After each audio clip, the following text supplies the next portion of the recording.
नमस्कार, मैं हूं विजय लक्ष्मी। रूबरू बिहार पर आज दिन भर की बड़ी खबरों में आपका स्वागत है। चलिए जानते हैं देश प्रदेश की अब तक की बड़ी खबरों को। कुछ दिनों पहले सीएम अरविंद केजरीवाल ने दावा किया था कि अगले साल पीएम मोदी रिटायर हो जाएंगे और अमित शाह प्रधानमंत्री बनेंगे। सीएम केजरीवाल के इस दावे पर राजनाथ सिंह ने जवाब दिया है। राजनाथ सिंह ने कहा है कि मैं कहना चाहता हूं कि 2024 में भी नरेंद्र मोदी भारत के प्रधानमंत्री बनेंगे और 2029 में भी वो ही भारत के प्रधानमंत्री बनेंगे। बिहार में लोकसभा चुनाव 2024 में हॉट सीटों में शामिल सारण लोकसभा सीट पर चुनाव के लिए 3 दिन ही बचे हैं। यहां 5वें चरण में 20 मई को मतदान होना है। ऐसे में वोटिंग से पहले एनडीए कैंडिडेट राजीव प्रताप रूडी ने रोहिणी की उम्मीदवारी को लेकर पटना हाईकोर्ट में याचिका दायर की थी। इसके बाद अब इस मामले में रोहिणी आचार्य ने पोस्ट कर बिना नाम लिए बीजेपी पर पलटवार किया है। रोहिणी ने अपने पोस्ट में कहा है कि पराजय की प्रबल संभावना से विरोधी परेशान है। लेह में सड़क मार्ग सर्दियों में बंद हो जाता है। इस वजह से लोगों को फ्लाइट में मोटा किराया खर्च करना पड़ता है, लेकिन जल्द ही लोग पूरे साल सड़क मार्ग से जा सकेंगे। उनकी फ्लाइट से जाना मजबूरी नहीं होगी। बॉर्डर रोड ऑर्गेनाइजेशन यहां विश्व की सबसे ऊंची टनल बनाने जा रही है, जिसके बाद यह ऑल वेदर कनेक्टिविटी हो जाएगी। इसके लिए लेटर ऑफ एक्सेप्टेंस जारी कर दिया गया है। पिछले कुछ कारोबारी सत्र से डॉलर के मुकाबले रुपए में कमजोरी देखी जा रही है। अब रिजर्व बैंक अपनी करेंसी को सपोर्ट देने के लिए कदम उठा रहा है। समाचार एजेंसी रॉयटर्स के मुताबिक आरबीआई रुपए पर दबाव को कम करने के लिए अमेरिकी डॉलर बेच रहा है। इससे अंदाजा लगाया जा रहा है कि निकट अवधि के दौरान रुपयों में कोई बड़ी गिरावट नहीं देखने को मिलेगी। मध्य प्रदेश लोकसभा आयोग की राज्य वन सेवा परीक्षा 2023 दे चुके युवाओं के लिए बड़ी खबर है। जबलपुर हाईकोर्ट ने इस परीक्षा में पूछे गए 2 सवालों को गलत बताया है। अब हाईकोर्ट ने आदेश दिया है कि इस परीक्षा की मेरिट लिस्ट को दोबारा जारी किया जाए। बता दें, राज्य वन सेवा परीक्षा 2023 की मेंस परीक्षा 30 जून को होनी है। इसी की प्री मेरिट लिस्ट अब दोबारा जारी करने के लिए आदेश दिए गए हैं। शोधकर्ताओं ने दावा किया है कि ऑक्सफोर्ड यूनिवर्सिटी के सहयोग से बनाई गई ब्रिटिश स्वीडिश फार्मा दिग्गज एस्ट्राजेनेका की कोविड-19 वैक्सीन में इम्यून थ्रोम्बोसाइटोपेनिया और थ्रोम्बोसिस का बढ़ता हुआ खतरा पाया गया है। यह एक गंभीर स्थिति है जिसमें खून का थक्का जम जाता है। चारधाम यात्रा की शुरुआत हो चुकी है। अलग अलग स्थानों से लोग यहां भारी संख्या में पहुंच रहे हैं। इनमें से कुछ ऐसे लोग भी हैं जिनका मकसद आस्था नहीं बल्कि घूमना फिरना और मौज मस्ती है। ऐसे लोगों को देखते हुए उत्तराखंड सरकार ने एक अहम कदम उठाया है। इसके तहत मंदिर से 200 मीटर की दूरी तक मोबाइल फोन प्रतिबंधित रहेगा।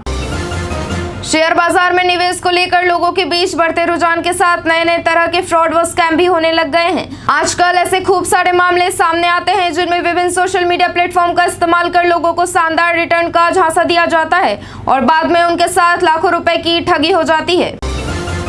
गुरुवार यानी कल 16 मई को दिल्ली जाने वाली एयर इंडिया के एक विमान की पुणे हाईवे अड्डे पर रनवे की ओर बढ़ते समय एक ट्रक ट्रैकर से टक्कर हो गई। यह घटना तब हुई जब विमान में लगभग 180 यात्री सवार थे। इसमें शामिल सभी लोगों को सुरक्षा सुनिश्चित करते हुए आपातकालीन प्रोटोकॉल तेजी से लागू किया गया। किसी के भी घायल होने की सूचना नहीं है।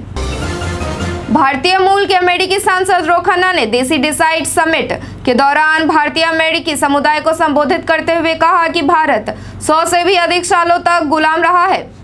इसलिए जब भी हम मानवाधिकारों के बारे में बात करते हैं, जब आप विदेश मंत्री जयशंकर यानी किसी के साथ बात करते हैं, तो आपको ये समझना होगा कि केवल भारत को सिर्फ उपदेश देने से काम नहीं चलेगा। फुटबॉल की अंतर्राष्ट्रीय संस्था फीफा ने गुरुवार को अपने अधिकृत सोशल मीडिया हैंडल से क्रिस्टियानो रोनाल्डो, लियोनेल मेसी और सुनील छेत्री की तस्वीर शेयर की है, जिस पर लिखा है retiring as a legend. FIFA ने यह तस्वीर भारतीय फुटबॉल टीम के कप्तान सुनील छेत्री के सम्मान में जारी की है। छेत्री ने गुरुवार को घोषणा की है कि वो अगले माह अंतर्राष्ट्रीय फुटबॉल से संन्यास ले लेंगे। छेत्री भले ही आज देश के सर्वश्रेष्ठ फुटबॉलर है, लेकिन बचपन में वे क्रिकेटर बनना चाहते थे। महिंद्रा समूह के प्रबंध निदेशक एवं मुख्य कार्यपालक अधिकारी अनिल शाह ने गुरुवार को कहा कि समूह की अगले 3 साल में 37,000 करोड़ रुपए का निवेश करने की योजना है, जिसका बड़ा हिस्सा वाहन खंड को जाएगा। कंपनी ने वित्त वर्ष 2024-25 और 2026-27 के बीच वाहन खंड के लिए 27,000 करोड़ रुपए चिन्हित कर रखे हैं। बिहार के 3 विश्वविद्यालयों के बैंक खातों के संचालन पर शिक्षा विभाग ने फिर रोक लगा दी है। इनमें मुंगेर, पूर्णिया और मजहरूल हक अरबी फारसी विश्वविद्यालय शामिल है। दरअसल शिक्षा विभाग की ओर से बुलाई गई बैठक में कुलपतियों के नहीं आने पर यह कार्रवाई की गई है। साथ ही तीनों विश्वविद्यालय के कुलपतियों से स्पष्टीकरण भी मांगा गया है कि क्यों न आपको पद से हटाने की दिशा में कार्रवाई प्रारंभ की जाए। वैज्ञानिकों के ग्रुप ने मंगलवार को एक ऐसे ग्रह की खोज की है जो रुई से भी हल्की है। वैज्ञानिकों ने इसका नाम वास्प 193b रखा है। उन्होंने बताया कि ये एक एक्सोप्लैनेट गैसीय ग्रह जरूर है, लेकिन इसका घनत्व अधिक नहीं है। इस वजह से इसको सबसे हल्का ग्रह कहा जाता है। यह पृथ्वी से 1200 प्रकाश वर्ष दूर है और आकार के लिहाज से अब तक का दूसरा सबसे बड़ा ग्रह है। Mumbai Indians versus Lucknow super giants IPL 2024 का 67वां मैच आज यानी शुक्रवार 17 मई को मुंबई के वानखेड़े स्टेडियम में खेला जाना है। MI वर्सेस LSG मैच से पहले क्रिकेट के गलियारों में खबरें हैं कि रोहित शर्मा का मुंबई इंडियंस की जर्सी में यह आखिरी मैच हो सकता है। दरअसल मुंबई इंडियंस प्लेऑफ की दौड़ से बाहर हो गई है, तो यह टूर्नामेंट में भी उनका आखिरी मैच ही है। CBI ने शुक्रवार को बंगाल में TMC के 2 नेताओं के ठिकानों पर छापेमारी की है। यह छापेमारी साल 2021 में चुनाव के बाद हुई हिंसा के मामले में की गई है। CBI ने बंगाल के पूर्वी मेदिनीपुर जिले के काठी इलाके में TMC नेताओं के ठिकानों पर छापा मारा। आपको बता दें कि 2021 के विधानसभा चुनाव के बाद हुई हिंसा में भाजपा के एक कार्यकर्ता की मौत हो गई थी। प्रधानमंत्री नरेंद्र मोदी इन दिनों चुनाव प्रचार में व्यस्त है। सबसे लोकप्रिय नेता और स्टार प्रचारक के तौर पर उनकी डिमांड देश के हर कोने से हो रही है। लंबे समय से लोगों के मन में एक सवाल बार बार आता था कि प्रधानमंत्री बनने के बाद उन्होंने एक भी प्रेस कॉन्फ्रेंस क्यों नहीं की। PM मोदी ने इस सवाल का जवाब दिया है। उन्होंने कहा है कि मीडिया बदल चुका है, वह पहले की तरह तटस्थ नहीं रहा। पत्रकार अब अपनी विचारधारा को बढ़ावा देते हैं। तेलंगाना के सभी सिंगल स्क्रीन सिनेमा 16 मई से 26 मई तक के लिए बंद कर दिए गए हैं। ये सभी 26 मई के बाद खुलेंगे। यह फैसला तेलंगाना थिएटर्स एसोसिएशन ने लिया है। TTA के मुताबिक यह कदम अच्छी फिल्में नहीं आने की वजह से उठाया गया है। फैसला तेलंगाना के सभी 450 सिंगल स्क्रीन सिनेमा घर के लिए लिया गया है। राष्ट्रमंडल महासचिव पेट्रिसिया स्कॉटलैंड ने भारत की तकनीकी सहायता की सराहना की। उन्होंने कहा कि राष्ट्रमंडल के लिए भारत की तकनीकी सहायता बहुत महत्वपूर्ण है। साथ ही इस बात पर जोर दिया कि इससे कई विकासशील देशों को विकास संबंधी चुनौतियों से पार पाने की काफी उम्मीद मिलती है, जिन्हें भारत पहले ही स्वीकार कर चुका है और उनसे आगे निकल चुका है। दिल्ली में मुख्यमंत्री के आवास पर आम आदमी पार्टी की राज्यसभा सांसद स्वाति मालीवाल के साथ हुई बदसलूकी की शिकायत पुलिस ने दर्ज कर ली है। स्वाति मालीवाल ने गुरुवार को अपने आवास दिल्ली पुलिस को शिकायत दी, जिसके आधार पर पुलिस ने FIR दर्ज की है। FIR दर्ज करने के बाद पुलिस अब एक्शन में नजर आ रही है। मामले की जांच आगे बढ़ाते हुए दिल्ली पुलिस आज CM आवास भी जा सकती है।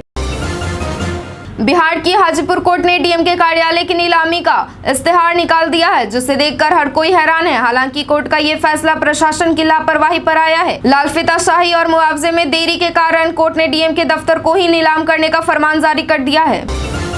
देश की शीर्ष अदालत ने एयर इंडिया को लेकर एक अहम फैसला दिया है। सुप्रीम कोर्ट ने 16 मई को कहा कि जनवरी 2022 में एयर इंडिया के इन्वेस्टमेंट और टाटा ग्रुप द्वारा उसे टेकओवर करने के बाद एयर इंडिया लिमिटेड संविधान के आर्टिकल 12 के तहत राज्य या उसकी इकाई नहीं रही, इसलिए इसके खिलाफ मौलिक अधिकार उल्लंघन का कोई मामला नहीं बनता है।